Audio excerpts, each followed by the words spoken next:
بخاری حدیث نمبر 31۔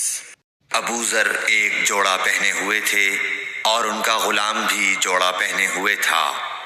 سبب دریافت کیا گیا تو کہنے لگے کہ میں نے ایک شخص یعنی غلام کو برا بھلا کہا تھا اور اس کی ماں کی غیرت دلائی یعنی گالی دی، تو رسول اللہ صلی اللہ علیہ وسلم نے یہ معلوم کر کے مجھ سے فرمایا، اے ابو ذر، تو نے اسے ماں کے نام سے غیرت دلائی ہے، بے شک تجھ میں ابھی کچھ زمانہ جاہلیت کا اثر باقی ہے۔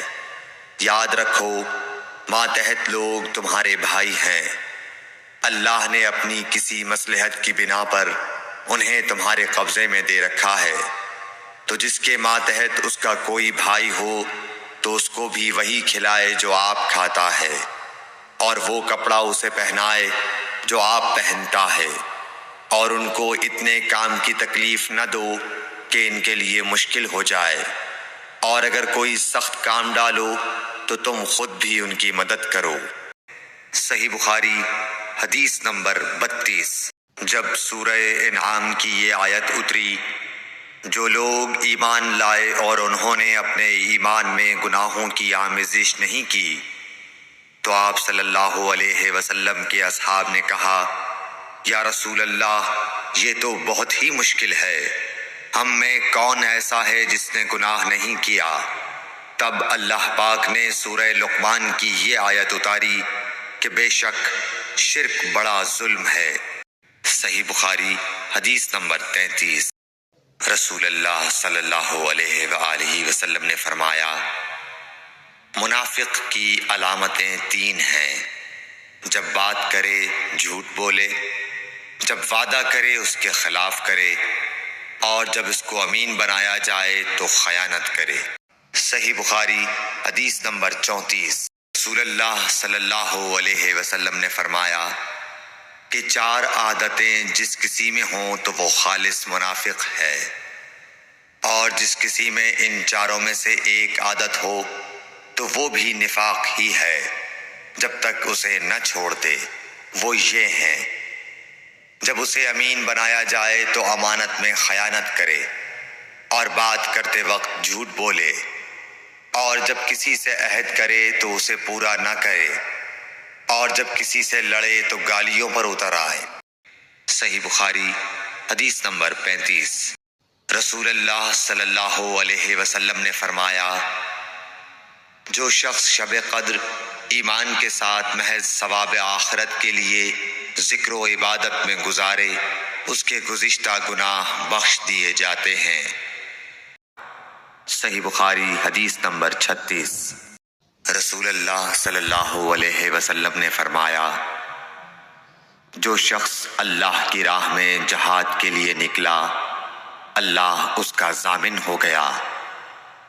اللہ تعالیٰ فرماتا ہے، اس کو میری ذات پر یقین اور میرے پیغمبروں کی تصدیق نے اس سرفروشی کے لیے گھر سے نکالا ہے۔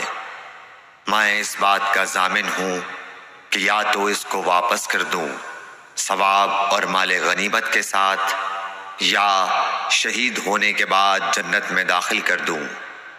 رسول اللہ صلی اللہ علیہ وسلم نے فرمایا، اور اگر میں اپنی امت پر اس کام کو دشوار نہ سمجھتا تو لشکر کا ساتھ نہ چھوڑتا، اور میری خواہش ہے کہ اللہ کی راہ میں مارا جاؤں، پھر زندہ کیا جاؤں، پھر مارا جاؤں، پھر زندہ کیا جاؤں، پھر مارا جاؤں۔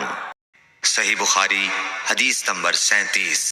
حضرت صلی اللہ علیہ وسلم نے فرمایا، جو کوئی رمضان میں راتوں کو ایمان رکھ کر اور ثواب کے لیے عبادت کرے، اس کے اگلے گناہ بخش دیے جاتے ہیں۔ صحیح بخاری حدیث نمبر 38۔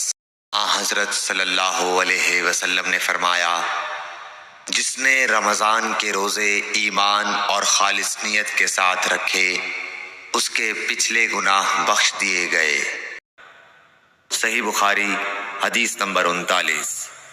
حضرت صلی اللہ علیہ وسلم نے فرمایا، بے شک دین آسان ہے، اور جو شخص دین میں سختی اختیار کرے گا تو دین اس پر غالب آ جائے گا، اور اس کی سختی نہ چل سکے گی۔ بس اس لیے اپنے عمل میں پختگی اختیار کرو اور جہاں تک ممکن ہو میانہ روی برتو، اور خوش ہو جاؤ کہ اس طرز عمل سے تم کو دارین کے فوائد حاصل ہوں گے۔ اور صبح اور دوپہر اور شام اور کسی قدر رات میں عبادت سے مدد حاصل کرو۔ نماز 5 وقتہ بھی مراد ہو سکتی ہے کہ پابندی سے ادا کرو۔ صحیح بخاری حدیث نمبر 40۔ رسول اللہ صلی اللہ علیہ وسلم جب مدینہ تشریف لائے تو پہلے اپنی نانہال اترے جو انصار تھے، اور وہاں آپ نے 16 یا 17 ماہ بیت المقدس کی طرف منہ کر کے نماز پڑھی، اور آپ کی خواہش تھی کہ آپ کا قبلہ بیت اللہ کی طرف ہو۔ جب بیت اللہ کی طرف نماز پڑھنے کا حکم ہو گیا تو سب سے پہلی نماز جو آپ نے بیت اللہ کی طرف پڑھی عصر کی نماز تھی۔ وہاں آپ صلی اللہ علیہ وسلم کے ساتھ لوگوں نے بھی نماز پڑھی۔ پھر آپ کے ساتھ نماز پڑھنے والوں سے ایک آدمی نکلا اور اس کا مسجد بنی حارثہ کی طرف گزر ہوا تو وہ لوگ رکوع میں تھے۔ وہ بولا کہ میں اللہ کی گواہی دیتا ہوں کہ میں نے رسول اللہ صلی اللہ علیہ وسلم کے ساتھ مکے کی طرف منہ کر کے نماز پڑھی ہے۔ یہ سن کر وہ لوگ اسی حال میں بیت اللہ کی طرف گھوم گئے، اور جب رسول اللہ صلی اللہ علیہ وسلم بیت المقدس کی طرف منہ کر کے نماز پڑھا کرتے تھے، یہودی اور عیسائی خوش ہوتے تھے، مگر جب آپ نے بیت اللہ کی طرف منہ پھیر لیا تو انہیں یہ امر ناگوار ہوا۔ زہیر ایک راوی کہتے ہیں کہ ہم سے ابو اسحاق نے برا سے یہ حدیث بھی نقل کی ہے کہ قبلہ کی تبدیلی سے پہلے کچھ مسلمان انتقال کر چکے تھے، تو ہمیں یہ معلوم نہ ہو سکا کہ ان کی نمازوں کے بارے میں کیا کہیں۔ تب اللہ نے یہ آیت نازل کی، وَمَا كَانَ اللَّهُ لِيُضِيعَ إِيمَانَكُمْ، سورہ بقرہ آیت نمبر 143۔